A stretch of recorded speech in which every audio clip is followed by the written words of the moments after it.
ಬಾಯಿದ ಭಗವಂತ ಇರುತ್ತಾನೆ ನಮ್ಮ ಸುತ್ತ ಅವತಾರ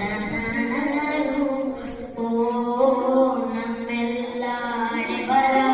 ತಿದ್ದಿ ಬಂದಿರು ಬಾಳಲ್ಲಿ ಲೆಕ್ಕ ಎಷ್ಟು ಮುಖ್ಯ ಎಂಬುವ ಬೆರಳಲ್ಲೇ ತೋರಿ ಕಲಿಸಿದ ಗುರುಗಳೇ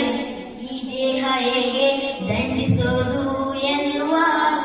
ಸಂದೇಹ ಸಿಗೋ ಮಚ್ಚಿ ಕಲಿಗಳೇ ಕನ್ನಡ ಕಂಡರೆ ಕಣ್ಣಿಗೆ ಮುತ್ತಿಗೋ ಅಕ್ಷರ